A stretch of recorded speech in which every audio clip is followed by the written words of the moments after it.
Hi, you're listening to Pockets, a podcast about finding joy, meaning, and purpose in life's simplest moments. I'm Richmond Camero. Let's dive into today's journey.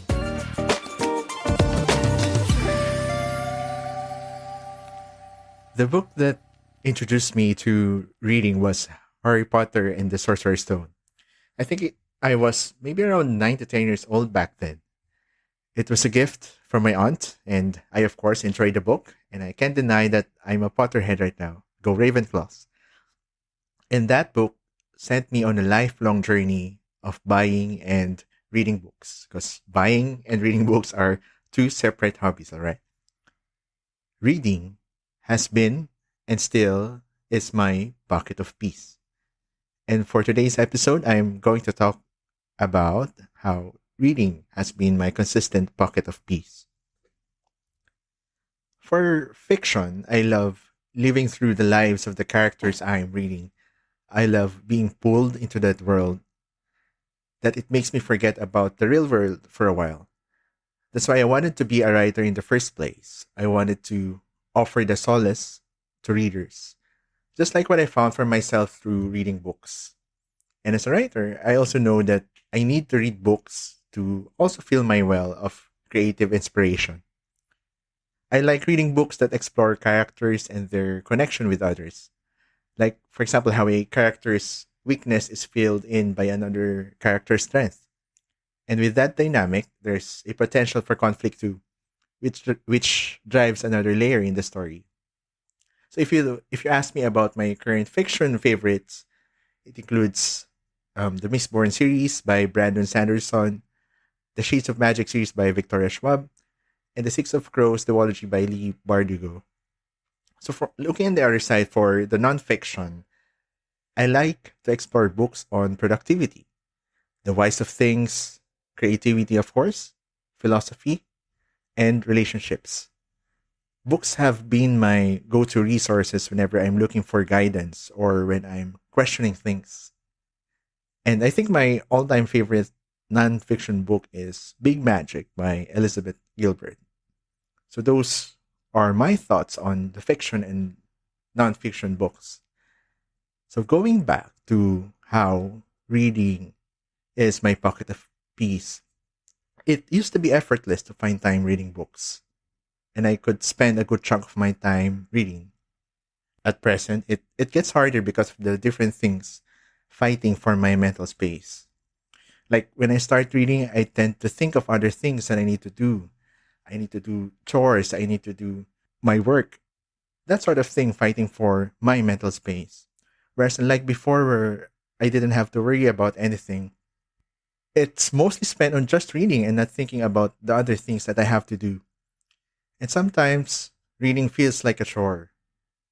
You could say that this might be a downside to the yearly reading goals if you're doing something like that. So for example, the Goodreads reading challenge.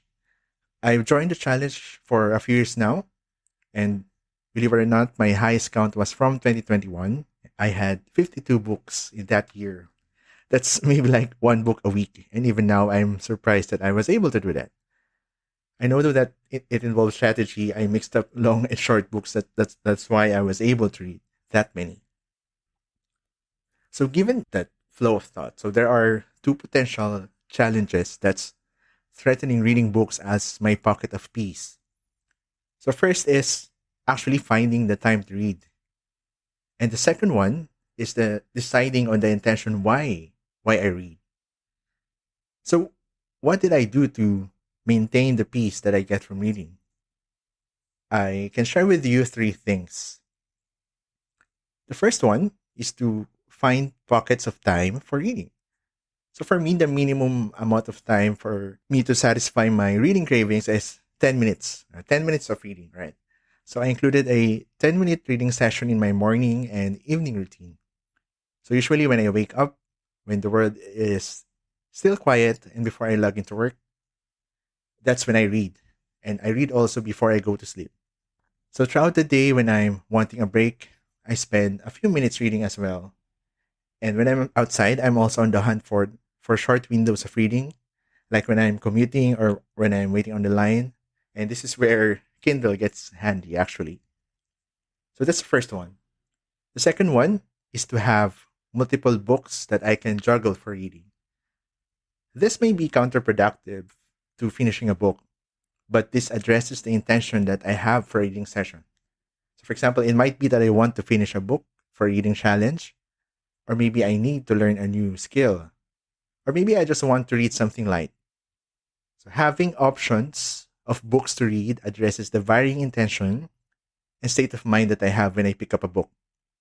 So, what usually happens is that I have three kinds of books: one fiction in ebook format, one nonfiction also in ebook format, and one physical book that might be either fiction or nonfiction. So I'm reading the fiction one when I don't want to think too much, or maybe I just want to get lost in the world, or if I want to fall asleep. I usually read the nonfiction option in the morning when my head is still fresh. And I just want to have a physical option in case I miss holding a physical book or I want to step away from the digital world. So even if I'm juggling multiple books, there's a higher possibility that I can read them faster since I can adapt depending on my intention or my mood. I don't have to force myself to just finishing one book even if I don't have the right mindset to read it. And lastly, is to give myself some space to digest what I just read. So this is especially helpful on nonfiction books, but also applicable to fiction. So when I'm reading nonfiction books, I like to highlight passages and quotes from the book. Before I get to the next chapter, I read those highlights and write my thoughts about them in my journal. It allows me to really think about why that particular passage resonates with me. And it's active learning too. It reinforces the concepts discussed in the book. So those three things allow me to maintain my pocket of peace when I'm reading. So these small actions allow me to enjoy reading books the way I want to. Books have been my consistent companions, and I can't imagine myself not reading one. I hope you also find adventure, peace, and answers in the pages of the books you read. You've been with Pockets. Thank you so much for sharing this space with me. Now go embrace the moments, build your pockets of meaning, and keep curiosity as your guide.